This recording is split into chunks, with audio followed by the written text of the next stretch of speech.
All right, you guys, let's get started with the shoe shuffle. So we're going to be dealing our hand.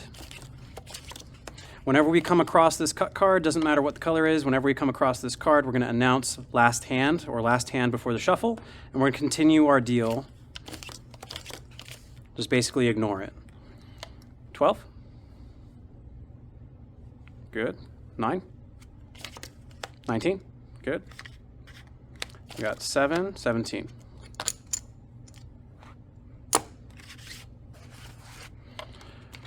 All right, now before we start the shoe shuffle, we're going to ask all the players to please remove your bets, please. If we happen to have a, go ahead and put another one here. If we happen to have a player who's not paying attention, we're just going to go palm up, push it off. That way we're showing our hand is clear the entire time we're pushing it off the bet spot. Now next, at this point you can announce shuffle and get approval. Shuffle or shuffling is an approval call. Usually they're going to make sure that they see this cut card over here, and they're going to make sure that there are no bets on the betting spot. Floor is going to give you the approval. What we're going to do now is we're going to take everything, including the roller or the wedge or whatever you want to call it. Cut card is going to go over here. This that's remaining. Some casinos will have you cut this into 3 different parts. One will go on the lower part, one will go on the upper part or middle part, and the other one will go on the top part. Some casinos, they just take the whole thing and just throw the entire thing in the middle. It just depends on where you work. We're going to take the entire thing out.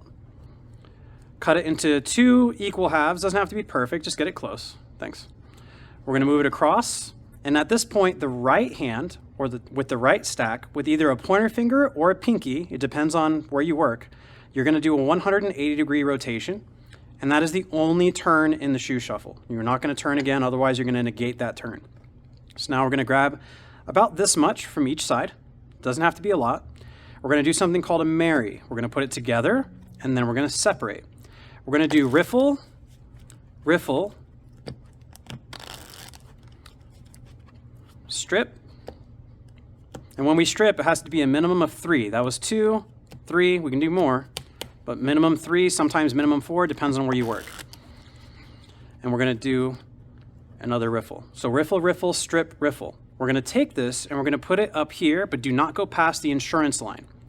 We're going to take some that we just shuffled and some from the right or some from the left, just depends on where you're working. Here, we don't really care. We're going to marry, separate, riffle, riffle, strip, riffle.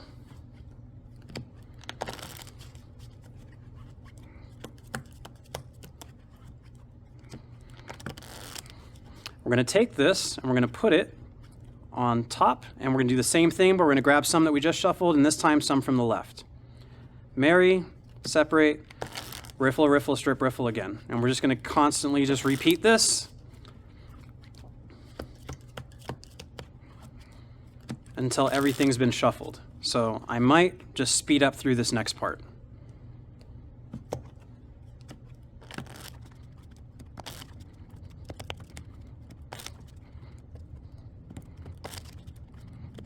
Man, I don't like cards.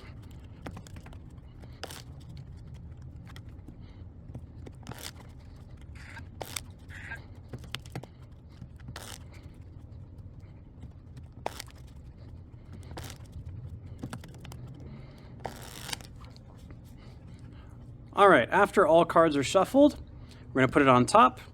We're going to make sure that we cut it in half again. Move it across again. This time we can either take one or both cut cards. It doesn't really matter how many you put there. We're going to put it right up here, and we're going to grab some from each side, roughly about that much. We're going to do the same thing, marry, separate. We're going to do one riffle. We're only going to push it together halfway, right about there. We call this a butterfly or a lace.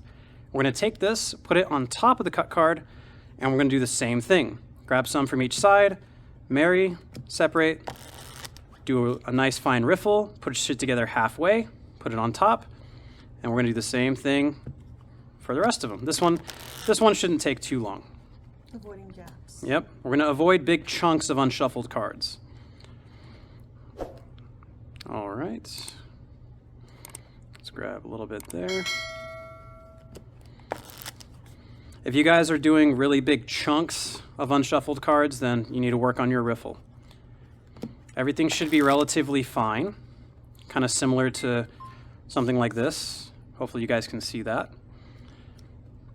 And when you guys are putting it right here, it should be relatively uniform the entire way up. It shouldn't be a bunch of hills and valleys. Now, once you're here, your right hand will go on top, your left hand will be flat here on the side, and you're gonna make the approval call rolling. Rolling, and then the floor is gonna say roll it, or they're gonna say go ahead. At that point, I can take all of this and roll forward. I'm gonna bring the shoe over to the side, and the secret here is putting your pinky inside the shoe. I'm gonna grab the rest. Do not grab the deck forcefully. Leave it relatively loose. That way you can push everything together. Do not go one at a time like this because it can expose the card right here. We wanna push everything all at once. Do not use the side of or the edge of the cut card because that can damage the cards. If you want to do the flat side of the cut card, you can, if that's what you prefer. Just don't use the edge. I personally don't like using it at all. I like to do this. We're going to basically get all this squared up. Make sure it's fully squared up. Once it's fully squared up, we're going to offer the cut. We're going to take this cut card, lay it flat on top, and we're going to offer the cut to the players. Yet again, do not let the deck go past the insurance line. So I would go here, just like this, go ahead and cut it. Now, a player cannot cut if it's about a deck between or from the end or a deck from the front. It's too thin, and these players like to do this whole thin to win kind of thing because they know they're not supposed to. So if they go too thin, just hand it off back to them, say, hey, you got to put it more towards the middle, and they'll just recut. So now I'm going to do something called, this is actually a magician trick. It's called an out jog. We're not going to push this all the way in.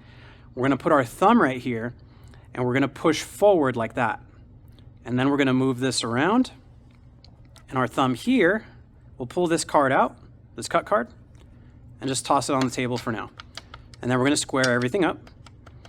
We're going to take that cut card, and now we're going to put a position in which we are going to shuffle next.